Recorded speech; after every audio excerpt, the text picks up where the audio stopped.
నమస్తే వార్తలకి స్వాగతం. వివరాల్లోకి వెళితే ఆంధ్రప్రదేశ్ శాసనసభ బడ్జెట్ సమావేశాలు 10వ రోజుకు చేరుకున్నాయి. ఈ రోజు సభ ప్రారంభం కాగానే సభాపతి చింతకాయల అయ్యన్న పాత్రుడు ప్రశ్నోత్తరాలను చేపట్టారు. సభ్యులు అడిగిన ప్రశ్నలకు ఆయా శాఖల మంత్రులు సమాధానమిచ్చారు. శారీరక మేధో వైకల్యం గల పిల్లలకు విద్య అంశంపై యలమంచిలి శాసనసభ్యులు సుందరపు విజయ్ కుమార్ అడిగిన ప్రశ్నలకు రాష్ట్ర మానవ వనరుల అభివృద్ధి శాఖ మంత్రి నారా లోకేష్ సమాధానమిచ్చారు. కేంద్ర ప్రభుత్వం రిహాబిలిటేషన్ కౌన్సిల్ ఆఫ్ ఇండియాను ఏర్పాటు చేసి 21 అంశాలలో ప్రత్యేక అవసరాలున్న వారికి గాను 9 అంశాల్లో ప్రత్యేక అవసరాలున్న చిన్నారులకు ప్రత్యేక తర్ఫీదు ఇవ్వాలని నిర్ణయించినట్లు తెలిపారు. రాష్ట్రంలో మొత్తం 41,119 మంది నమోదైనట్లు తెలిపారు. రాష్ట్రంలో ప్రత్యేక అవసరాలు ఉన్న చిన్నారులకు 679 భవిత సెంటర్లను అందుబాటులో ఉన్నాయన్నారు. ప్రతి సెంటర్కు 1358 మంది ఐఈఆర్పీలు ఉన్నట్లు తెలిపారు. భవిష్యత్తులో రాష్ట్రంలో 125 ఆటిజం కేంద్రాలు ఏర్పాటు చేస్తామన్నారు. ఆటిజం విద్యార్థులకు పాఠశాలలో కల్పించాల్సిన సౌకర్యాలపై శాసనసభ్యులతో ఒక కమిటీని ఏర్పాటు చేస్తామన్నారు. కేంద్ర ప్రభుత్వం రిహాబిలిటేషన్ కౌన్సిల్ ఆఫ్ ఇండియాని ఏర్పాటు చేసి స్పెషల్ నీడ్స్లో 21 డిసెబిలిటీస్లో 9 డిసెబిలిటీస్కి ప్రధానంగా స్పెషల్ ఎడ్యుకేషన్ ఇవ్వాలనేది కేంద్ర ప్రభుత్వం మనకి చెప్తాం జరిగింది. ఇక్కడ కేటగరైజేషన్ కానీ చూస్తే ఏంటంటే చిల్డ్రన్ విత్ మైల్డ్ డిసెబిలిటీస్ ప్రభుత్వ అదేవిధంగా ఎయిడెడ్ పాఠశాలల్లో వాళ్ళు ఎన్రోల్ అవుతారు. సివియర్గా ఉన్నోళ్ళు మోడరేట్ టు సివియర్ ఉన్నోళ్ళు భవిత సెంటర్లకి వెళ్తాం జరుగుతుంది. దాంట్లో భాగంగా చూస్తే ఈరోజు మన ప్రభుత్వం 679 భవిత సెంటర్లు ఈరోజు మనం నడిపిస్తాం జరుగుతుంది. దాంట్లో ఏంటంటే auditory training, vision stimulation, orientation, mobility, braille skills, early childhood intervention, parental counselling, physiotherapy, school readiness programmes ఒక లక్ష్యంగా పెట్టుకుని మనం చేస్తాం జరిగింది. దీంట్లో ఏంటంటే మనకి 2 ఐఈఆర్పీలు ఉంటారు, అంటే ఇంక్లూజివ్ ఎడ్యుకేషన్ రిసోర్స్ పర్సన్ ఉంటారు, వాళ్ళు భవిత సెంటర్లో ఉన్నారు. ఇప్పుడు మనకి 1358 ఐఈఆర్పీలు ఉన్నాయి. స్పెషల్ నీడ్స్ విద్యార్థుల్లో వచ్చేగల 41,119 మంది రిజిస్టర్.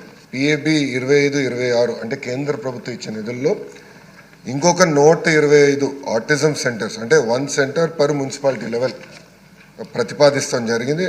మాకున్న సమాచారం మేరకు 100% ఇది శాంక్షన్ అవుతుందని బలంగా నమ్ముతున్నాం. తన జీవితంలో రాజకీయ కక్షలనేవి ఉండవని ఏపీ సీఎం చంద్రబాబు తెలిపారు. అసెంబ్లీలో సీఎం చంద్రబాబు మాట్లాడారు. వైకాపా ప్రభుత్వ హయాంలో పార్టీ కార్యాలయాలపై దాడి చేశారని, ప్రజాస్వామ్యంలో పార్టీ ఆఫీసులపై ఎప్పుడూ దాడి జరగలేదన్నారు. శాంతి భద్రతల సమస్యలు సృష్టిస్తే మాత్రం ఉపేక్షించనని వార్నింగ్ ఇచ్చారు. కొంతమంది గంజాయి డ్రగ్స్ కు అలవాటు పడుతున్నారని, గంజాయి డ్రగ్స్ పై ఉక్కుపాదం మోపామని అన్నారు. ఈగల్ అనే ప్రత్యేక వ్యవస్థను తీసుకొచ్చామని సీఎం స్పష్టం చేశారు. శాంతి భద్రతల విషయంలో డ్రోన్ల ద్వారా పెట్రోలింగ్ చేయిస్తున్నామన్నారు. నేరం రుజువైతే 2-3 నెలల్లోనే శిక్షలు పడేలా కార్యాచరణ రూపొందించామని, సైబర్ సెక్యూరిటీ విషయంలో కట్టుదిట్టమైన చర్యలను ప్రభుత్వం చేపట్టిందని, 26 జిల్లాల్లో సైబర్ పోలీస్ స్టేషన్లు ఏర్పాటు చేసి భద్రత కల్పించే ప్రయత్నం చేస్తున్నామని సీఎం తెలిపారు.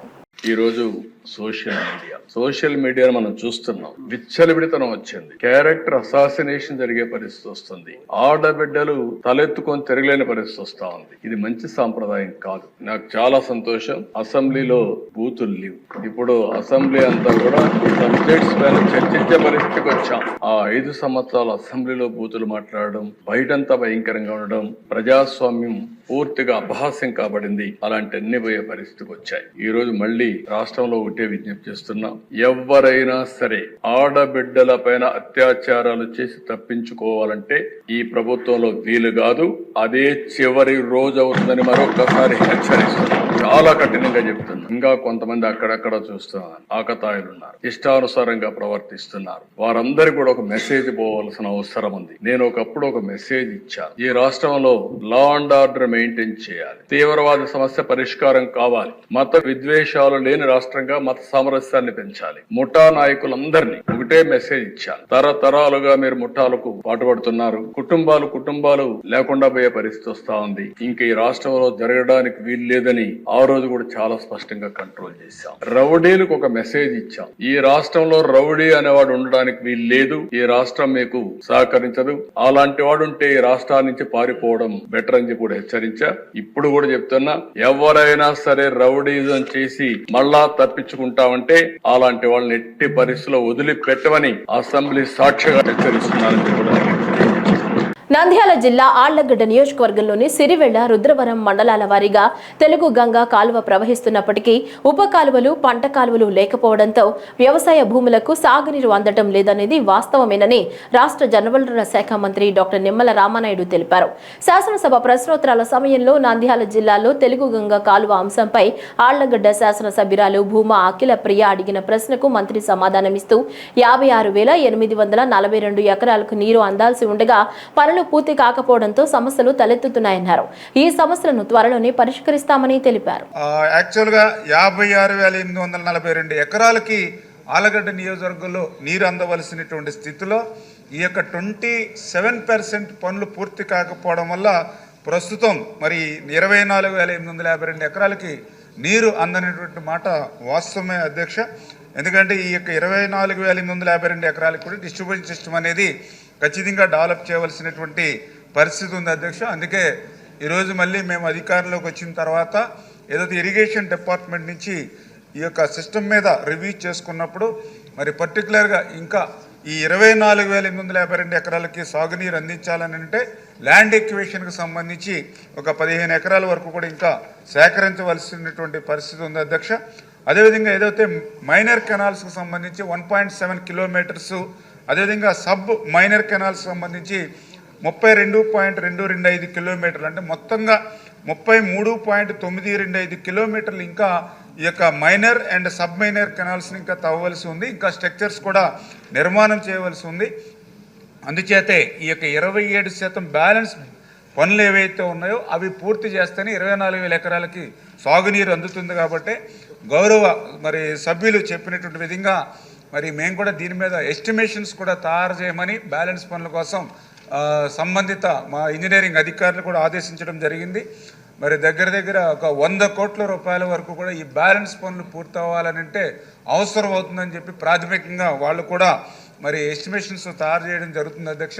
మరి ఈ ఎస్టిమేషన్స్ని తొందరలోనే ఫైనాన్స్ డిపార్ట్మెంట్కి పంపించి ఆ ఫైనాన్స్ శాఖ అనుమతులు వచ్చిన వెంటనే ఈ పనులు చేపడతామని చెప్పేసి మీ ద్వారా గౌరవ సభ్యులకు కూడా తెలియజేసుకుంటూ, అదేవిధంగా ఇంకా ఏదో అహోబిలం సంబంధించినటువంటి ఎస్టిమేషన్స్ కానీ, అదేవిధంగా కేసీ కెనాల్కి సంబంధించిన ఆక్రమణలకు సంబంధించినటువంటి విషయాలు ఏవైతే గౌరవ సభ్యులు చెప్పారో వాటి మీద కూడా దృష్టి పెట్టి ఆ పనులు కూడా క్లియర్ చేస్తామని చెప్పి కూడా మరి మీ ద్వారా కూడా ఈ సందర్భంగా మరొకసారి తెలియజేసుకుంటూ, అదేవిధంగా ఆంధ్రప్రదేశ్లో మనబడి మన భవిష్యత్తు పనులను దశల వారీగా పూర్తి చేస్తామని రాష్ట్ర మానవ వనరుల అభివృద్ధి శాఖ మంత్రి నారా లోకేష్ పేర్కొన్నారు. ఈ రోజు శాసనసభ ప్రశ్నోత్తరాల సమయంలో కోవూరు శాసనసభ్యురాలు వేమిరెడ్డి ప్రశాంతిరెడ్డి, శృంగవరపు కోట శాసనసభ్యురాలు కోళ్ల లలిత కుమారి, పలాస శాసనసభ్యురాలు గౌతు శిరీష, పుట్టపర్తి శాసనసభ్యురాలు పల్లె సింధూరారెడ్డి తదితరులు అడిగిన ప్రశ్నలకు మంత్రి సమాధానమిస్తూ, నాడు నేడు పేరుతో గత ప్రభుత్వం 3 దశల్లో పనులు చేపట్టి అసంపూర్తిగా వదిలేసిందని, ఆ పనులను పూర్తి చేసేందుకు ప్రభుత్వానికి 4,789 కోట్ల రూపాయలు అవసరమవుతాయని తెలిపారు. చిన్నారులను విద్యకు దూరం చేసే జీవో 117ను మా కూటమి ప్రభుత్వం రాగానే రద్దు చేసిందని తెలిపారు. అపరిష్కృతంగా నిలిపివేసిన పనులను పూర్తి చేస్తామని మంత్రి లోకేష్ తెలిపారు. ప్రభుత్వ పాఠశాలలో మెరుగైన సౌకర్యాలు కల్పించేందుకు ప్రభుత్వం కృషి చేస్తోందన్నారు.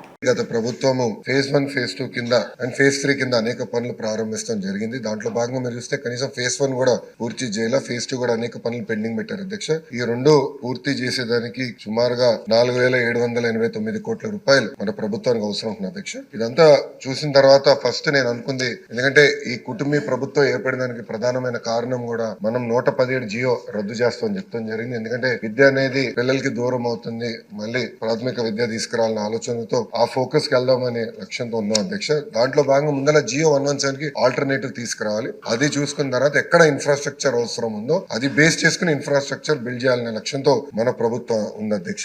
దాంట్లో అధ్యక్ష మీరు చూస్తే ఇన్ఫ్రాస్ట్రక్చర్ కూడా అనేక స్టార్ రేటింగ్ ఇస్తాం జరిగింది అధ్యక్ష. 0, 1, 2, 3, 4, 5 స్టార్. ఎందుకు చేసామంటే నేను కూడా వ్యత్యాసం చూసాను. కొన్ని పాఠశాలలో ఇన్ఫ్రాస్ట్రక్చర్ అన్ని ఉన్నాయి, బెంచ్లు ఉన్నాయి, టీవీలు ఉన్నాయి, రంగులు ఉన్నాయి. కొన్ని పాఠశాలలో అసలు ఏమి లేవు అధ్యక్ష. అంటే కంప్లీట్ ఎక్స్ట్రీమ్స్ నాకు ఫీల్డ్ లో కంపెనీ ఇది కరెక్ట్ కాదని భావించి కొన్ని నిర్ణయాలు, ఒకటి లీక్ ప్రూఫ్ బిల్డింగ్, అన్నిటికీ పెయింట్ ఉండాలి, ఎలక్ట్రిసిటీ ఉండాలి, ఫంక్షనల్ టాయిలెట్ ఉండాలి, డ్రింకింగ్ వాటర్ ఫెసిలిటీస్ ఉండాలని నిర్ణయం తీసుకున్నాం. దీంట్లో భాగంగా మనం అనేక రేటింగ్ మెకానిజం ఏర్పాటు చేసాం. ఆ రేటింగ్ ఎట్టి చేస్తున్న వివరాలు గౌరవ సభ్యులు కూడా నేను పంపిస్తాను అధ్యక్ష. దాంతో వాళ్ళు కూడా ఒక ఐడియా వస్తుంది. దాన్ని బట్టి వాళ్ళ నియోజకవర్గాల్లో ఎందుకు ఒక పాఠశాల ఆ రేటింగ్ వచ్చిందని కూడా తెలుసుకుని అది ఎట్లా ఇంప్రూవ్ చేయాలో వాళ్ళు కూడా ఒక అవకాశం ఉంటుంది అధ్యక్ష.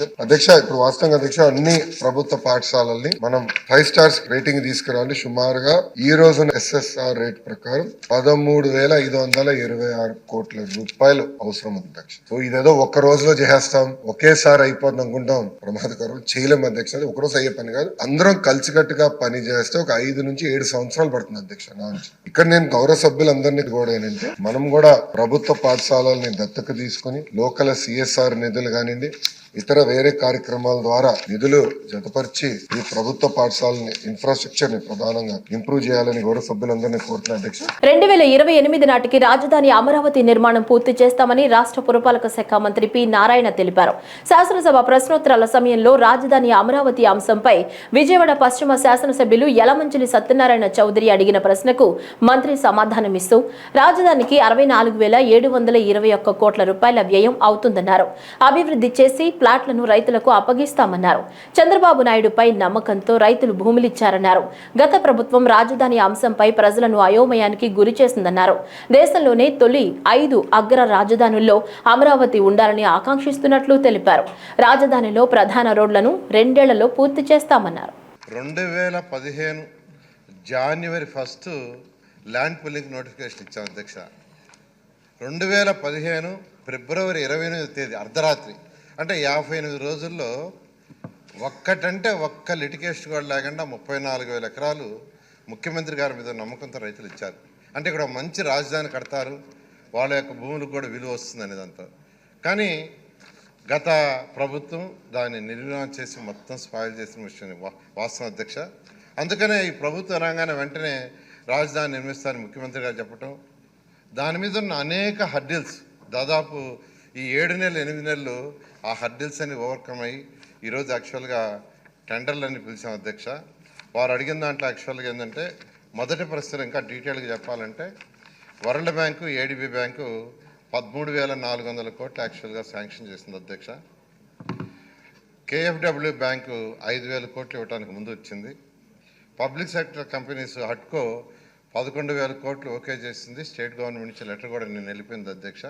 రేపు ఎల్లుండే వాళ్ళు వచ్చి అగ్రిమెంట్ కూడా చేస్తారు. సెంట్రల్ గవర్నమెంట్ గ్రాంట్ కింద 1,560 crores ఇస్తుంది అధ్యక్ష.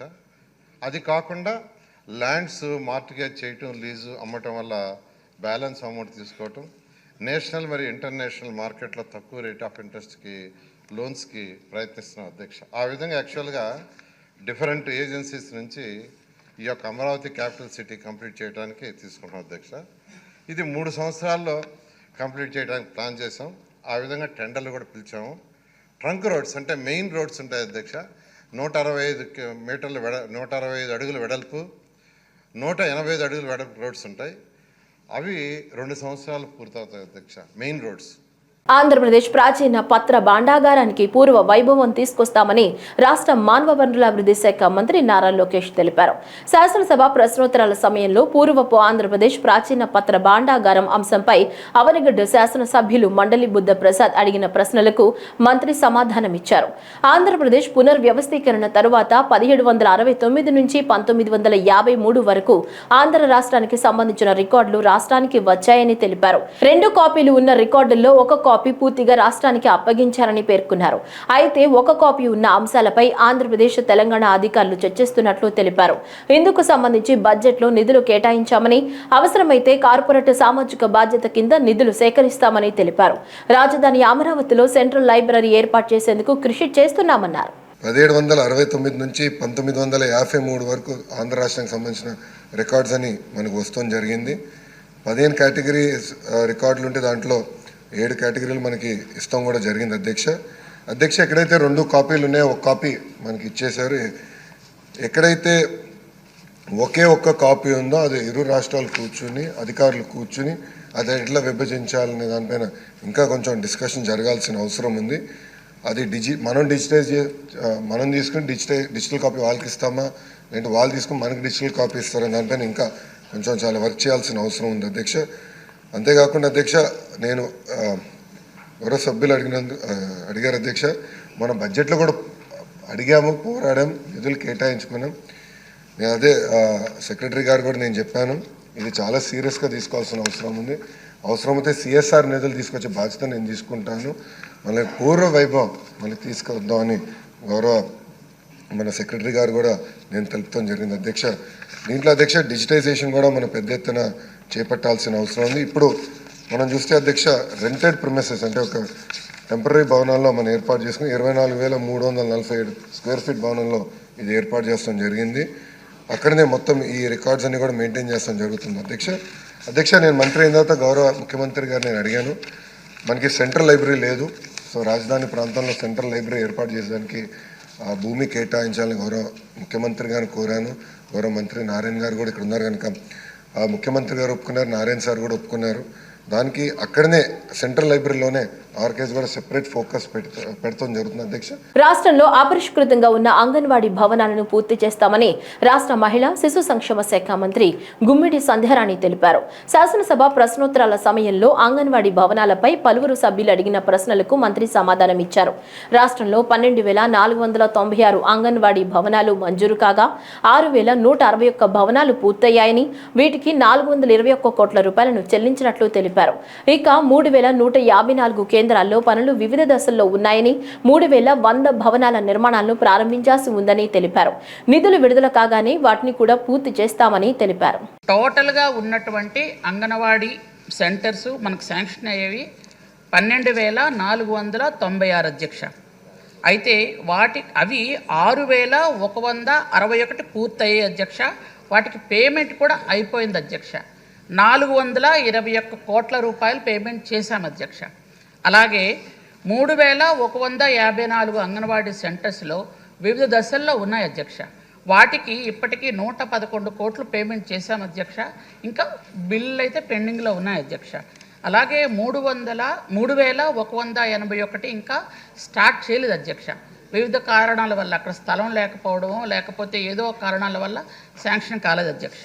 అయితే ఏవైతే 6,161 మనం పూర్తి చేశామో వాటికి 421 కోట్లు మనం ఎప్పుడైతే చెల్లించామో వాటికి ఏంటంటే అధ్యక్ష అవి MGNRGS కింద శాంక్షన్ అయ్యాయి అధ్యక్ష. వాటికి MGNRGSలో 5 లక్షలు ఇస్తే మా డిపార్ట్మెంట్ 2 లక్షలు ఇచ్చాం అధ్యక్ష. 7 లక్షలతో అంగన్వాడీ బిల్డింగ్ 14-15లో శాంక్షను, 15-16, 16-17 అధ్యక్ష. 7 లక్షలతో కట్టలేని వాళ్ళు కొంతమంది, 7 లక్షలు పూర్తయిన తర్వాత వదిలేసిన వాళ్ళు కొంతమంది ఉన్నారు అధ్యక్ష. అయితే వాటికి మళ్ళీ ఎక్సెస్ కావాలి అని మొన్ననే తమకు నేను లాస్ట్ టైం కూడా నిన్న కూడా చెప్పాను అధ్యక్ష, నా షార్ట్ డిస్కషన్లో కూడా చెప్పాను అధ్యక్ష. వాటి కోసం ఎక్స్ట్రా నిధులు కూడా కావాలి అని చాలామంది మొత్తం ఎమ్మెల్యేలు చాలామంది నన్ను అడిగారు అధ్యక్ష. వాటికి కూడా మనం రిక్వెస్ట్ లెటర్ ఒకటి పెట్టడం కూడా జరిగింది అధ్యక్ష.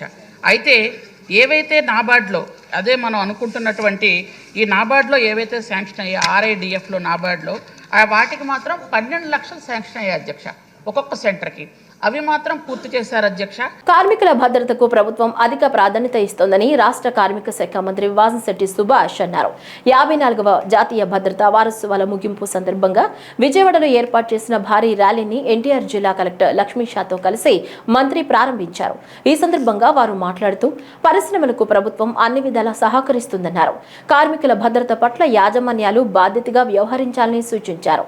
రాష్ట్రంలో కార్మికులకు మెరుగైన వైద్య సేవలు అందించేందుకు అవసరమైన అన్ని చర్యలు తీసుకుంటున్నట్లు తెలిపారు. ఉద్యోగులు, కార్మికులు భద్రతా నిబంధనల్ని ఖచ్చితంగా పాటించాలని జిల్లా కలెక్టర్ లక్ష్మీ షా తెలిపారు. మనం ఖచ్చితంగా మన కుటుంబానికి మన ఎవరు బతికినా మన కుటుంబం కోసం, మన పిల్లల కోసం బతుకుతాం. దయచేసి మీరు అర్థం చేసుకోవాల్సింది ఒకటే, మనలాగా మన పిల్లల్ని ఎవరో చూసుకోరండి. కుటుంబం పెద్ద లేకపోతే ఆ కుటుంబం అస్తవ్యస్తం. అది మనం ఖచ్చితంగా మన ప్రాణాలు చాలా విలువైనవి. అవి ఇన్సూరెన్స్ ఎంత కట్టినా మనకి ఎంత వచ్చినా, నేను చిన్న సంఘటన, ఒక ఇన్సిడెంట్ జరిగిన తర్వాత ఒక తల్లి 60 సంవత్సరాల తల్లి ఒక ఆవిడ వచ్చి సుమారు 50 లక్షలు ఇచ్చారు. ఒక ఇండస్ట్రీలో చనిపోయిన 4 బాధితులకి 5 బాధితులు. తల్లి వచ్చి ఒక కార్మికుడి సోదరి వచ్చి ఇద్దరు వచ్చి ఏం చేసుకోమండి డబ్బులు ఆడు లేకుండా అని చెప్పి నేను ఉన్నవాడిని ఒక్కడనే ఆడికి పెళ్లి చేద్దాం అనుకున్నాను, ఇలా జరిగింది, ఏం చేయగలను డబ్బులు అన్నప్పుడు ఏదో చెయ్యాలి అని నా తపనకి మరి శివకుమార్ రెడ్డి గారు వచ్చి సార్ ఇలాగా 54వ భద్రత వారోత్సవాలు జరుగుతూ ఉన్నాయి, వస్తాయి. ఆ రోజున మనం ఈ సేఫ్టీ కిట్ వాడటం వల్ల ఈ భద్రత ఎంత ముఖ్యమనేది మనం తెలియజేస్తామని చెప్పి ఆ బాధ్యత నాకు అప్పగించండి, నేను అందరినీ కలుపుకుని వెళ్ళి భారీ స్థాయిలో చేస్తాను, ఖచ్చితంగా అందరికీ అవేర్నెస్ తీసుకుని వద్దామని చెప్పిన ఆయన మాటలు మన వైజాగ్లో చాలా ఘనంగా జరుపుకున్నాం. మరి ఈ రోజున మరి అత్యంత ఘనంగా జరుపుకున్నాం. వైఎస్ఆర్సీపీ ఆధ్వర్యంలో చేపడుతున్న యువత పోరు నిరసన కార్యక్రమంతో రాష్ట్ర ప్రభుత్వ కళ్లు తెరిపిస్తామని ఆ పార్టీ విద్యార్థి విభాగం రాష్ట్ర అధ్యక్షులు పానుగంటి చైతన్య పేర్కొన్నారు. గుంటూరు జిల్లా తాడేపల్లిలోని పార్టీ కేంద్ర కార్యాలయంలో ఆయన మీడియాతో మాట్లాడుతూ ఎన్నికలకు ముందు అన్ని వర్గాలకు అనేక హామీలు ఇచ్చినా అధికారంలోకి వచ్చిన తరువాత వాటిని అమలు చేయకుండా మోసం చేస్తోందని మండిపడ్డారు. ముఖ్యంగా యువతకు ఉపాధి, నిరుద్యోగ భృతి అంటూ అనేక మాటలు చెప్పి ఓట్లు వేయించుకున్నారన్నారు. నేడు మాత్రం వారి గురించి అస్సలు పట్టించుకోవడం లేదని ఆరోపించారు. వైఎస్ఆర్సీపీ అధినేత మాజీ ముఖ్యమంత్రి వైఎస్ జగన్ పిలుపు మేరకు విద్యార్థులకు ప్రభుత్వం నుంచి రావాల్సిన ఫీజు రియంబర్స్మెంట్, బకాయిల విడుదల, నిరుద్యోగ భృతి చెల్లించాలనే డిమాండ్పై ఈ నెల 12న రాష్ట్ర వ్యాప్తంగా యువత పోరు పేరిట నిరసన కార్యక్రమాన్ని నిర్వహిస్తున్నామని వెల్లడించారు.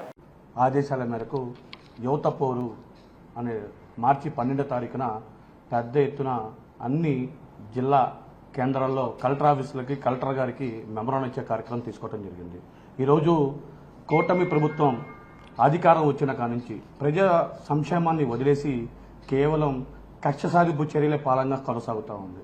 అయ్యా చంద్రబాబు నాయుడు గారు, ఇప్పటికైనా విద్యార్థుల యొక్క ఆవేదన, బాధ చూసి పెండింగ్లో ఉన్న ఫీజు రింబర్స్మెంట్ బాకీలు మరియు వసతి దీవెన వెంటనే విడుదల చేయమని కోరుతా ఉన్నాం.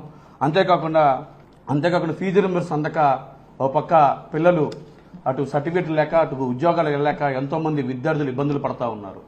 అంతేకాకుండా ఆత్మహత్యలు పాటుపడుతున్న ఘటన మనం చూస్తూ ఉన్నాం. ఇటీవల కాలంలో ప్రకాశం జిల్లాలో మనం చూసుకున్నట్లయితే అన్ని మీడియా కథనాల్లో వచ్చింది. ఫీజు రింబర్స్మెంట్ రాక, ఫీజులు కట్టలేక ఒక విద్యార్థి పనికెళ్తున్న ఘటన ఎంతో ఆవేదన వ్యక్తం గురి చేసింది. అంతేకాకుండా మనం చూసుకున్నట్లయితే విజయవాడలో చైతన్య గోశాల క్యాంపస్లో జరిగిన ఘటన, అంతేవిధంగా అనంతపూర్లో శరణైన విద్యార్థి ఆత్మహత్య. ఈరోజు మనం చూసుకున్నట్లయితే విశాఖపట్నంలోను, కర్నూలులోను, అదేవిధంగా అన్ని జిల్లాల్లో కూడా ఫీజులు, కాలేజీలో ఒత్తిడి వల్ల పిల్లలు ఆత్మహత్యలు చేసుకుంటా ఉంటే ఈ కూటమి ప్రభుత్వం నిమ్మక నీరెత్తులుగా వ్యవహరిస్తున్న విషయం మనం అందరం చూస్తున్నాం. కేవలం ఈ కూటమి ప్రభుత్వం నిర్లక్ష్య కారణంగానే చదువు దూరమవుతున్న దుస్థితి ఇదంతా చూస్తుంటే విద్యార్థులపై చంద్రబాబు నాయుడు గారు కక్షపూరితంగా వ్యవహరిస్తున్నారని చెప్పేసి అర్థమవుతా ఉంది. రాజధానిలో గతంలో భూములు పొందిన 13 సంస్థలకు ఆయా కేటాయింపులు రద్దు చేస్తూ మంత్రివర్గ ఉపసంఘం నిర్ణయం తీసుకుంది. వివిధ కారణాలతో కేటాయింపులు రద్దునకు సబ్ కమిటీ ఆమోదముద్ర వేసింది. అమరావతిలో సంస్థలకు భూముల కేటాయింపులకు సంబంధించి మంత్రివర్గ ఉపసంఘం సమావేశం సచివాలయంలో జరిగింది. ఈ సమావేశానికి మంత్రులు పొంగూరు నారాయణ, పయ్యావుల కేశవ్, కందుల దుర్గేష్, కొల్లు రవీంద్ర, టీజీ భరత్తో పాటు మున్సిపల్ శాఖ ప్రధాన కార్యదర్శి సురేష్ కుమార్, సిఆర్డీఏ కమిషనర్ కన్నబాబు, ఇతర అధికారులు హాజరయ్యారు. 2014-19 మధ్య కాలంలో అమరావతిలో భూములు కేటాయించిన సంస్థల విషయంలో కొన్ని మార్పులు చేర్పులు చేస్తూ సబ్ కమిటీ నిర్ణయం తీసుకుంది.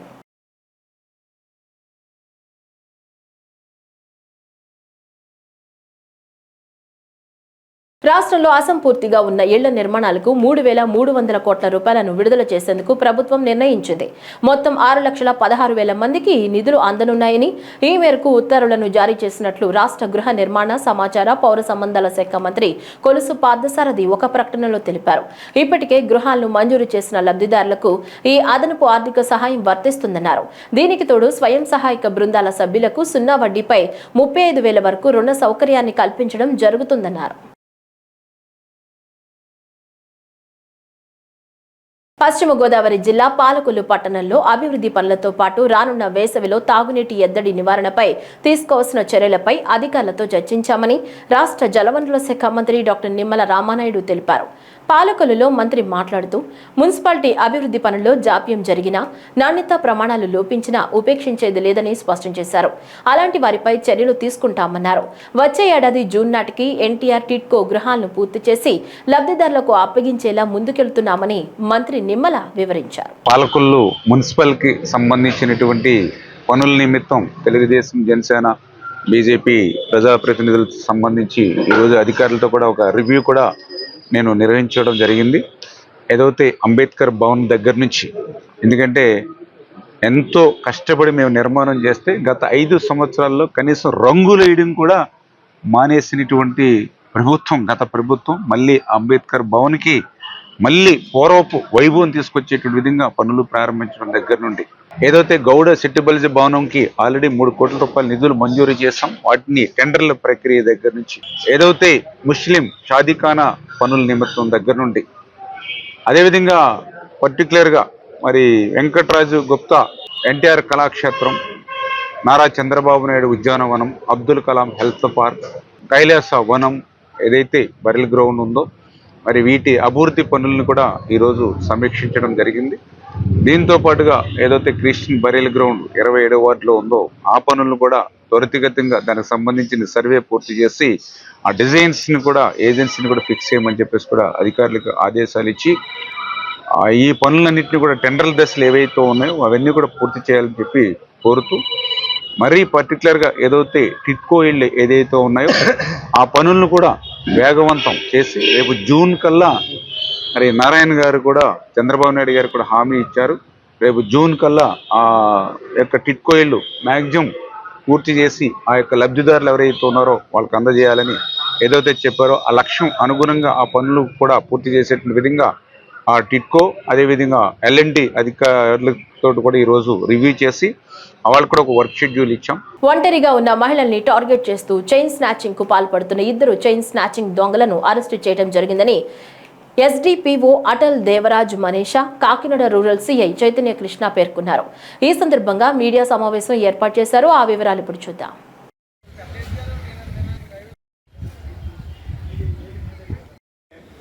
దొంగలు కనపడేలాగ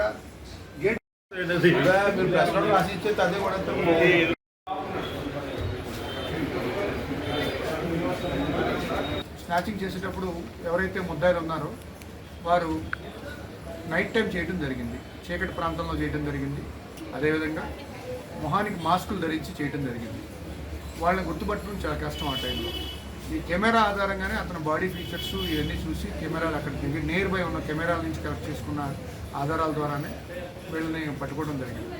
కాబట్టి ప్రజలందరూ కూడా, ప్రజలే కాదు ఆల్ బిజినెస్ ఎస్టాబ్లిష్మెంట్స్, అవి టెంపుల్స్ అవ్వచ్చు, చర్చిలు అవ్వచ్చు, హోటల్స్ అవ్వచ్చు, స్కూల్స్ అవ్వచ్చు, కాలేజెస్ అవ్వచ్చు, కళ్యాణ మండపాలు అవ్వచ్చు, ఎక్కడన్నా కూడా నేరాలు జరిగే అవకాశం ఉంది. కాబట్టి ఎందుకంటే బంగారం కాస్ట్ పెరిగిపోతుంది, స్త్రీలు కంపల్సరీ బంగారం ఏదైనా గుడికి రావాలన్నా, ఫంక్షన్కి వెళ్ళాలన్నా, దేనికన్నా కూడా నగలు ధరించి వెళ్ళటం సర్వసాధారణం. బంగారం పెరిగిపోవటం వల్ల వ్యసనాలకు ఎవరైతే అలవాటు పడతారో, ఈ దొంగతనం అలవాటు ఉందో వాళ్ళకి ఈజీ ఎర్నింగ్ మనీగా ఏర్పడుతుంది. కాబట్టి కెమెరా యొక్క ఆవశ్యకతను అందరూ కూడా గుర్తించాలి. ఇటీవల కాలంలో గవర్నమెంట్ కెమెరాలు సుమారు 3000 కెమెరాల వరకు ఇన్స్టాల్ చేయడం కోసం మన జిల్లాలో ఇన్స్టాల్ చేయించడం జరుగుతుంది. ఇంకా మోర్ కెమెరాలు వచ్చినట్లయితే ప్రజలకు ఇంకా భద్రత, సేఫ్టీ, ఈ డిటెక్షన్ పర్సంటేజ్ కూడా పెరుగుతుంది.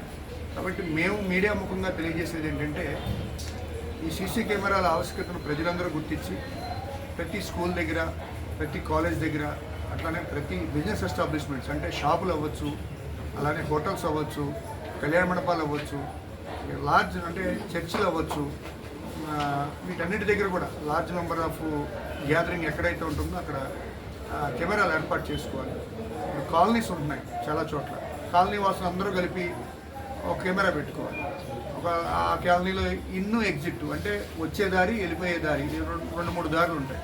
ఆ 2-3 దారుల్లో కెమెరాలు పెట్టుకున్నట్లయితే ఇమీడియట్గా దొంగలు కూడా మేము ఇంట్రాగేషన్ చేస్తున్నప్పుడు చాలా కొత్త విషయాలు చెప్తున్నారు.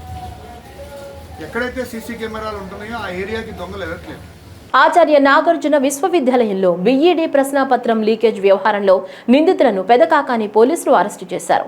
ఎస్పీ సతీష్ కుమార్ తన కార్యాలయంలో నిందితులను మీడియా ముందు ప్రవేశపెట్టి వివరాలు వెల్లడించారు.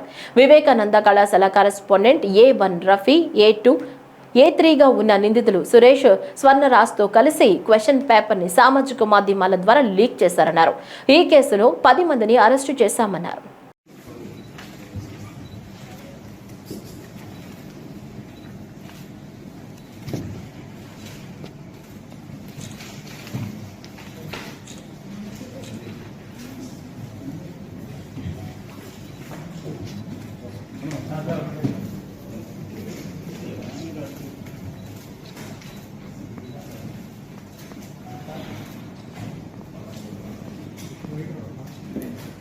గుంటూరు జిల్లా తాడేపల్లిలోని చిర్రావూరు గ్రామంలో ప్రమాదంలో గాయపడ్డ యువకుడికి మరియు అనారోగ్యం పాలైన బాలుడికి కూటమి నేతలు సీఎం రిలీఫ్ ఫండ్ చెక్కులు అందజేశారు. తాడేపల్లి మండల టీడీపీ జనసేన అధ్యక్షులు అమర సుబ్బారావు, సామల నాగేశ్వరరావు బాధిత కుటుంబాలకు చెక్కులు అందజేశారు. తంకసాల సాయి కిరణ్ 3 నెలల క్రితం రోడ్డు ప్రమాదంలో గాయపడడంతో సీఎం రిలీఫ్ ఫండ్ కు దరఖాస్తు చేసుకున్నారు. దీంతో కిరణ్ కుటుంబానికి సీఎం రిలీఫ్ ఫండ్ 5,75,762 రూపాయల చెక్కును అందజేశారు. అలానే పరిమిశెట్టి నాగబాబు అనే బాలుడు అనారోగ్యం బారిన పడ్డంతో అతనికి 46,962 రూపాయలు మంజూరైన చెక్కు అందజేశారు. ఈ సందర్భంగా మాట్లాడుతూ రాష్ట్ర ప్రజలకు CM Nara Chandrababu Naidu, deputy CM Pawan Kalyan, Mangalagiri MLA IT విద్యాశాఖ మంత్రి నారా లోకేష్ అండగా ఉంటామని హామీ ఇచ్చారు. కష్టాల్లో ఉన్న ప్రజల కోసం సీఎం సహాయ నిధితో ప్రజలను ఆదుకుంటున్నారు. ప్రజల కోసం ఎల్లప్పుడూ కూటమి ప్రభుత్వం అండగా ఉంటుందని తెలిపారు. ఈ కార్యక్రమంలో నాయకులు పాల్గొన్నారు. ఈ రోజున తాడేపల్లి మండలం సిరావూరు గ్రామంలో సీఎం రిలీఫ్ ఫండ్ చెక్కులు 2 కుటుంబాలకు అందజేయడం జరిగింది. ఒక కుటుంబానికి 5,66,000 పైచీలకు 76,000 పైచీలకు ఒక చెక్కు అందజేయడం జరిగింది. మరొకరికి 46,000 చిల్లర చెక్కు అందజేయడం జరిగింది. మనం చూసుకున్నట్లయితే రాష్ట్ర వ్యాప్తంగా కూడా సీఎం రిలీఫ్ ఫండ్ చెక్కులు త్వరగతిన వారి కుటుంబానికి అండగా నిలవాలని, పెద్ద కొడుకులాగా ఉండాలని, వాళ్ళ కుటుంబానికి సహాయ నిధి కింద ప్రభుత్వం తరపున కూటమి ప్రభుత్వం ఈ సీఎం రిలీఫ్ ఫండ్లు ఇవ్వటం చాలా సంతోషం. మా కూటమి ప్రభుత్వం ముఖ్యమంత్రి గారైనటువంటి నారా చంద్రబాబు గారి నాయకత్వంలో, అలాగే పవన్ కళ్యాణ్ గారి నాయకత్వంలో పేద ప్రజలకి ఆరోగ్య భద్రత కల్పించడమే కాకుండా, అలాగే ఇబ్బందులు పడి ఏదైనా పెద్ద ఆరోగ్య సమస్యలు వచ్చి హాస్పిటల్లో తీర్చుకున్న వాళ్ళకి సీఎం రిలీఫ్ ఫండ్ ద్వారా వాళ్ళకి ఎంతో కొంత చేయూతనివ్వటం మా కూటమి గవర్నమెంట్ ముందుండి నడిపిస్తుందని ఈ సందర్భంగా తెలియజేసుకుంటూ, అలాగే పేద ప్రజలకి ఇబ్బంది కలగకుండా కూటమి ప్రభుత్వం తీసుకునే చర్యలు చాలా ముందుండి నడిపిస్తున్నామని చెప్పి, అలాగే మా తాడేపల్లి మండలంలో ఈరోజు చిరావూరులో చేసాం. అలాగే చాలా చెక్కులు మా మండలంలోని అన్ని గ్రామాలకి చెక్కులు వచ్చున్నాయి.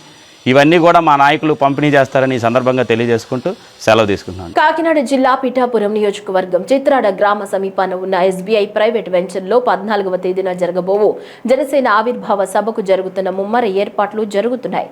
ఈ ఏర్పాట్లను స్వయంగా TIDCO chairman Ajay Kumar, IG G VV Ashok Kumar మరియు ఎస్పీ బిందు మాధవి పరిశీలిస్తున్నారు.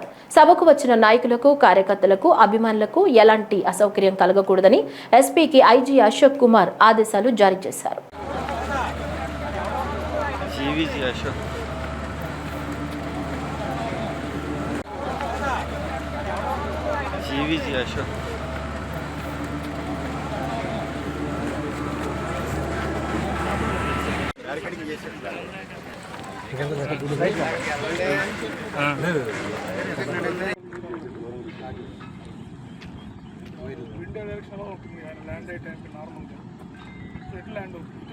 ఏప్రిల్ 6వ తేదీన శ్రీరామనవమి పండుగ సందర్భంగా భారీ శోభాయాత్ర శ్రీరామయాత్రకు రావాలని సోమవారం ఉత్సవ కమిటీ సభ్యులు కేంద్ర సహాయ మంత్రి పెమ్మసాని చంద్రశేఖర్ని కలిసి ఆహ్వాన పత్రికను అందజేశారు. ఉత్సవ కమిటీ సభ్యులు మాట్లాడుతూ హిందువులంతా కలిసి శోభాయాత్రను నిర్వహిస్తున్నామని, రాముల వారి అనుగ్రహం నగర ప్రజలకు ఎల్లవేళలా తోడుండాలని ఆకాంక్షిస్తున్నామని తెలిపారు. ఈ వార్తలు ఇంతటితో సమాప్తం. నమస్కారం.